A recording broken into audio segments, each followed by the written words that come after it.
അന്ന് പഴയ കാലഘട്ടത്തിലൊക്കെ പ്രൊഡ്യൂസർ വാസ് ഗോഡ്. പ്രൊഡ്യൂസറാണ് എല്ലാം തീരുമാനിക്കുന്നത്. ഇന്ന് പ്രൊഡ്യൂസറിന് അത്ര വലിയ സ്ഥാനമാനങ്ങളില്ല. ഇന്ന് ഒരു സ്റ്റാറാണ് എല്ലാം തീരുമാനിക്കുന്നത്. ഒരു മെയിൻ അതിനകത്തുള്ളൊരു star, whether you call him super സ്റ്റാറോ എനി സ്റ്റാർ, അതൊക്കെ പേരുകൾ കൊടുക്കുന്നതല്ലേ. എന്ത് സ്റ്റാറാണെങ്കിലും ഒരു മെയിനായിട്ടുള്ള അതിൻ്റെ സ്റ്റാറാണ് മിക്ക കാര്യങ്ങളുമൊക്കെ ഇപ്പം ഡിസൈഡ് ചെയ്ത് വരുന്നത്. അങ്ങനെയാണ് കണ്ടുവരുന്നത്. അതില്ലാത്തത് കൊണ്ട് കേട്ടോ, മൊത്തം അങ്ങനെയാണെന്നല്ല പറയുന്നത്. But naturally being the head of the team, it is through him that the movie is marketed. ഒരു സിനിമ സക്സസ് ആവണമെങ്കിൽ ഇവർ വേണം, ഇല്ലെങ്കിൽ പറ്റില്ല.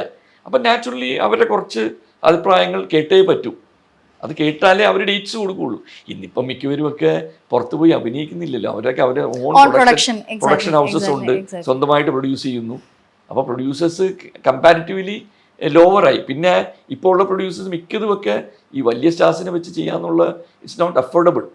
അപ്പോൾ കുറേ താഴെ ലെവലിലുള്ള ആക്ടേഴ്സിനെ വെച്ചാണ് സംഗതികൾ ചെയ്തുകൊണ്ടിരിക്കുന്നത്. ഇപ്പം ഞാൻ ആസ് എ പ്രൊഡ്യൂസർ ഞാനെപ്പോഴും I am doing smaller movies. എനിക്ക് ബിഗ് മൂവി പോയിട്ട് ഐ എം ടെൻസ്ഡ്. അത് ഒരു വലിയ റിസ്ക്കാണ്. വല്ലപ്പോഴൊക്കെ വലിയ സക്സസ് ആവുന്നില്ല. ഇപ്പം മലയാളം ഇൻഡസ്ട്രിയിൽ ഒരു 200 സിനിമ ഒരു വർഷത്തിൽ ഇറങ്ങുന്നുണ്ടെങ്കിൽ 180 സിനിമയും കോസ്റ്റ് കവർ ചെയ്യാത്തതാണ്.